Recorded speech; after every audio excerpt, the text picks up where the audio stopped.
Close your eyes for a moment. Imagine a city with no walls, no fields, no solid ground beneath its feet. A city built not on land, but on water. No king ever planned it, no empire designed it, and yet, for centuries, it became one of the most powerful cities on Earth. Tonight, we travel to a place that should never have existed: Venice. Venice was not born from ambition. It was born from fear. Long before palaces and canals, before merchants and masked festivals, there were only refugees. Families fleeing war, villages escaping invasion, people who had nowhere left to go, so they went where no one else would.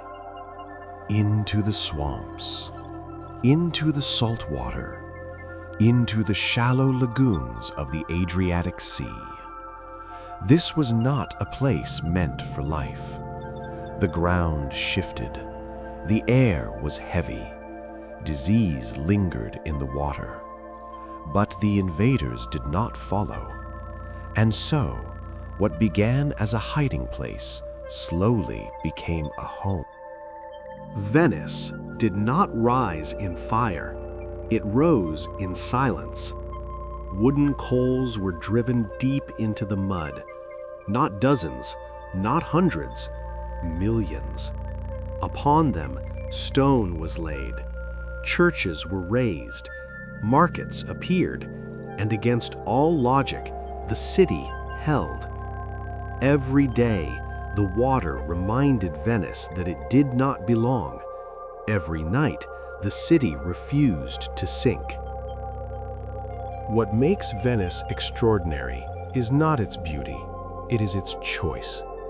Other cities sought land. Venice chose water. Other powers sought armies. Venice chose ships. Other rulers sought crowns. Venice chose councils. From the beginning, Venice did not dream of conquest. It dreamed of survival. And survival would slowly become power. For centuries, the world would look at Venice and ask the same question: how is this city still standing? No walls, no empire, no king. Just balance, just patience, just time.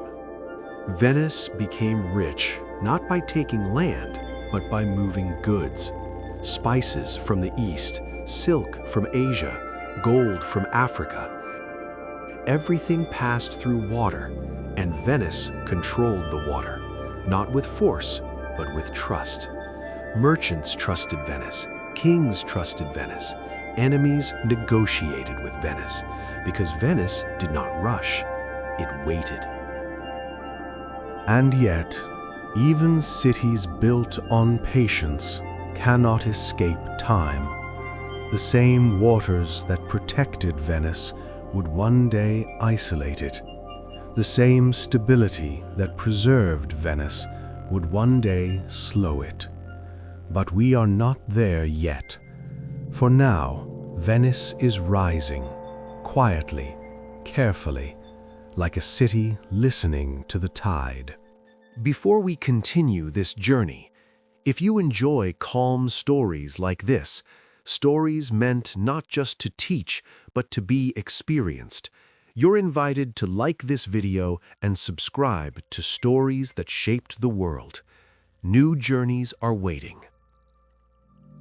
In the next chapter, we will watch Venice grow, not into an empire, but into something rarer, a city that ruled without conquering, and for a while, the world followed its rhythm. There is a strange thing about Venice. It never tried to become powerful. It simply tried to remain afloat. And yet, over time, the world bent its trade routes, its wealth, and its attention toward this city of water. Not because Venice demanded it, but because Venice was reliable. Venice understood something very early. Land is fixed. Water is not. Armies march slowly. Ships move with the wind. While other cities built walls, Venice built docks. While others counted fields, Venice counted tides. The sea was not a border. It was a road, and Venice became its gatekeeper. The Adriatic Sea was calm enough to sail, but dangerous enough to discourage rivals. Venice learned its rhythms, the currents, the storms, the seasons. Generations of sailors passed down knowledge not written in books, but etched into memory. By the time other cities realized the importance of maritime trade, Venice was already waiting for them. Venice did not conquer lands, it connected them. Spices from India, silk from China, gold from Africa, grain from Eastern Europe. These goods did not belong to Venice, they passed through it, and that made all the difference. Venice did not grow rich by owning resources, it grew rich by moving them. Every merchant who docked in Venice found something rare: order. Contracts were honored, ports were regulated, disputes were settled. In a world where trust was scarce, Venice sold certainty. Merchants talked, and trade followed trust. Soon, Venice was no longer just a city on the water. It was the heart of Mediterranean commerce. Venice feared one thing above all: a single ruler. Kings fell, dynasties ended, empires collapsed. Venice wanted none of that. So it built a system that moved slowly, deliberately. The Doge was elected, but never allowed to rule alone. Councils watched councils. Power checked power. Decisions took time, but they endured. This was not democracy as we know it. It was balance. Venice understood that stability was more valuable than brilliance. Venice did not field massive armies. It built fleets, merchant ships that could fight, warships that could trade. Every vessel was an investment. Every sailor was trained to defend cargo as fiercely as territory. The Venetian arsenal became the most advanced shipyard in the world. Ships were built in days, not months. Standardized parts, efficient labor, relentless organization. Centuries before the industrial age, Venice mastered production, quietly. Venice did not seek borders. It sought harbors. Crete, Cyprus, Dalmatian coastlines. Strategic islands and ports were enough. Venice did not rule people deeply inland. It ruled the sea lanes, and that gave it leverage without overreach. Other empires expanded until they collapsed under their own weight. Venice stopped before it was forced to.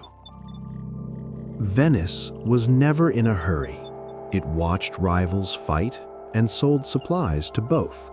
It waited while others exhausted themselves, and when the moment was right, Venice moved, slowly, carefully, profitably. This patience became its greatest strength. But time does not stand still. The sea routes that once favored Venice would eventually change. New paths would be discovered, new oceans crossed, and the same patience that once protected Venice would soon become hesitation. But that story belongs to another chapter. If this journey through Venice feels calming, if these slow stories help you unwind and reflect, you're always welcome to like this video and subscribe to Stories That Shaped the World. There are many more journeys ahead. Venice had risen, not as an empire of fire and steel, but as an empire of balance and water. For centuries, it mastered the art of staying still while the world rushed past. But eventually, the world would take a new route. and Venice would face a choice it could not avoid. Venice had something most powers never achieved. It ruled without looking like it ruled. No vast inland borders, no conquering armies marching through fields, just ships, just ledgers, just agreements written in ink. And somehow, the ink became stronger than steel. In the medieval world, risk was everywhere. A ship could disappear, a contract could be broken, a ruler could change his mind overnight. But Venice built a reputation for something priceless: predictability. If you signed a deal in Venice, it mattered. If you stored goods in Venetian warehouses, they were protected. If you traveled under Venetian flags, you were safer than most. This is how Venice began to rule, not by taking, but by guaranteeing. It sold certainty to a world addicted to fear. Venice's greatest weapon was not the sword, it was the rule book. Venice built maritime law the way other kingdoms built castles. Contracts became sacred, insurance appeared, credit became normal. Merchants could borrow money to fund voyages. Investors could share risk without ever leaving the city. This created a quiet miracle. Venice made long-distance trade less dangerous, and when trade became less dangerous, trade became larger. And when trade became larger, Venice became richer. Not with one dramatic conquest, but with thousands of small decisions that stacked like stones. Most rulers in history think in lifetimes. Venice thought in centuries. It built institutions that survived individual ambition. Even when leaders changed, the system remained. Committees argued, councils voted, secrets were kept. Venice was slow by design. Slow enough to avoid panic. Slow enough to outlast emotions. In a world driven by impulse, Venice chose endurance, and endurance became power. Venice did not only trade goods, it traded knowledge. Who was at war? Who was in debt? Which port was unsafe? Which king was ill? Venice built networks of informants like threads in a web. Not always noble, not always kind, but effective. If you know what is coming, you do not need to fight it. You can step aside, you can profit, you can prepare. Venice learned to survive by seeing the storm before the sky turned dark. Venice rarely tried to crush enemies outright. It negotiated. It balanced powers against each other the way sailors balance weight on a ship. Sometimes it supported one kingdom, sometimes another. Not out of loyalty, but out of stability. Venice preferred a world where no single power could swallow the sea, because if one power ruled everything, Venice would become irrelevant. So Venice kept the world divided just enough, not to create chaos, but to prevent domination. This was power without an empire. Venice did have possessions, but it chose them carefully. Not huge territories inland, hard to govern, hard to defend. Instead, islands, harbors, coastlines, places where ships could dock, where supplies could be stored, where routes could be secured.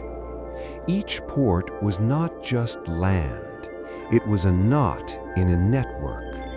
and Venice's real empire was the network itself. If you control the knots, you control the flow. Venice's wealth did not feel like gold. It felt like security. The streets were guarded, the warehouses regulated, the markets organized. For a merchant, Venice was peace, and peace attracts people. Bankers, shipbuilders, navigators, artisans. The city became a machine built to move the world's goods. And when a city becomes a machine, its strength is not obvious, but it is immense. But every strength hides a vulnerability. Venice's power depended on flow. Ships arriving, goods moving, routes staying the same. If the flow changed, Venice would feel it first, and later it would feel it the hardest. At the height of its calm success, Venice did not hear the future approaching, not because it was blind, but because it had become comfortable. If you're enjoying this slow journey through history, stories meant to be felt, not rushed, you're welcome to like the video and subscribe to Stories That Shaped the World. More voyages are waiting. Venice had become powerful without conquering land. It ruled trade routes. It ruled contracts. It ruled trust. But then the world discovered something larger than the Mediterranean, the ocean. And oceans do not belong to any one city. Venice did not fall in a single night. No invasion breached its gates. No army burned its palaces. Instead, the world simply began to move around it. For centuries, Venice stood at the center of trade.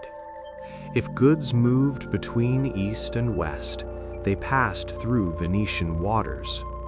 But the world was changing, quietly at first. Ships grew stronger, navigation improved, maps expanded, and suddenly the Mediterranean was no longer enough. Merchants began to look west, beyond familiar coastlines, beyond known seas. They dreamed of new routes, shorter paths, greater profits. Venice watched and waited. It had always waited. Then came a shift no council could stop. The Atlantic opened. Portuguese ships rounded Africa. Spanish sails crossed unknown waters. Trade no longer needed Venice. Spices bypassed the Mediterranean. Gold flowed directly to Atlantic ports. The sea Venice knew was no longer the center of the world, and for the first time, Venice was not at the crossroads.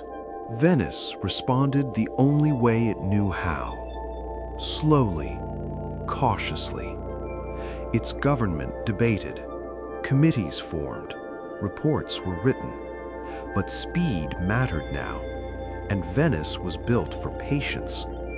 What once made Venice stable now made it heavy. Decisions that had protected it now delayed it. The city had mastered balance, but the world demanded motion. Venice believed in continuity. It trusted systems that had worked for centuries. Why change what had never failed? But history does not reward perfection. It rewards adaptation. Venice did not decline because it lacked intelligence. It declined because it trusted the past too much. Other powers reacted differently. Spain expanded outward. Portugal explored relentlessly. England invested in oceans. Venice remained inward. It defended what it had. It maintained its ports. It protected its routes, but it did not chase the future. And the future did not wait. There was no single moment when Venice knew it had been left behind. Only a slow accumulation of signs. Fewer ships, smaller profits, quieter docks. The canals still flowed, the palaces still stood, but something intangible was missing: momentum. Venice had always understood water. Tides rise, tides fall. But this tide did not return. The routes that bypassed Venice became permanent. The city remained beautiful, orderly, calm. But calm, for the first time, felt like stillness. Venice did not resist change with violence. It accepted it with dignity, and that acceptance became its defining moment. The city chose not to chase empires, not to gamble stability for dominance. Instead, it learned how to endure decline without chaos. But endurance has a cost. If these quiet turning points resonate with you, if you find comfort in histories that unfold slowly, you're welcome to like this video and subscribe to Stories That Shaped the World. More journeys are waiting just beyond the horizon. Venice had reached its moment. Not a collapse, not a defeat. A choice. Remain what it had always been, or become something else. Venice chose continuity, and in doing so, it stepped gently out of the center of history. There is a comforting idea that stability is always good, that what lasts the longest must also be the wisest. Venice invites us to question that belief. For centuries, Venice was the most stable place in an unstable world. While kings fell, Venice endured. While empires expanded and shattered, Venice remained. Its laws changed slowly, its institutions carefully, its leaders cautiously. This was not weakness, it was intention. Venice believed that survival came from restraint. Venice never sought a single brilliant leader. It feared charisma. Charisma inspired loyalty, but also chaos. Instead, Venice trusted systems, councils, committees, rules layered upon rules. No one ruled alone. No one moved quickly. This balance prevented sudden collapse, but it also prevented sudden renewal. Venice avoided extremes. It did not gamble recklessly. It did not chase glory. But history rewards those willing to risk transformation. When the world shifted, Venice evaluated, and evaluated again. Others acted. Venice calculated. And by the time the calculation ended, the moment had passed. Venice did not fail like other powers. It did not burn. It did not implode. It became irrelevant. And irrelevance is a quieter ending. No heroes, no villains. Just a slow drift away from the center. Venice teaches us that systems can protect us, but they can also bind us. That patience can preserve peace, but it can also delay progress. That balance is powerful until the world demands movement. We still face Venice's question today. How much change is too much? How much stability is enough? When do we preserve, and when do we adapt? Venice offers no answers, only a mirror. Venice did not regret its choice. It remained beautiful, orderly, enduring, and perhaps that was enough. But history is not only about survival, it is also about relevance. And Venice accepted the cost of choosing one over the other. If these reflections speak to you, if you enjoy stories that invite calm thought rather than noise, you're welcome to like this video and subscribe to Stories That Shaped the World. There are many more quiet lessons ahead. Venice paid the price of stability, not in blood, not in fire, but in silence. And sometimes, silence is the most expensive cost of all. There is a moment in every journey when the traveler slows down, not because the road ends, but because the destination no longer needs to be reached. Venice reached that moment long ago. Venice is still here. Its streets still echo with footsteps. Its canals still carry light. The city did not vanish when its power faded. It remained, not as a ruler of trade routes, but as a keeper of memory. As its influence waned, Venice turned inward. Art flourished.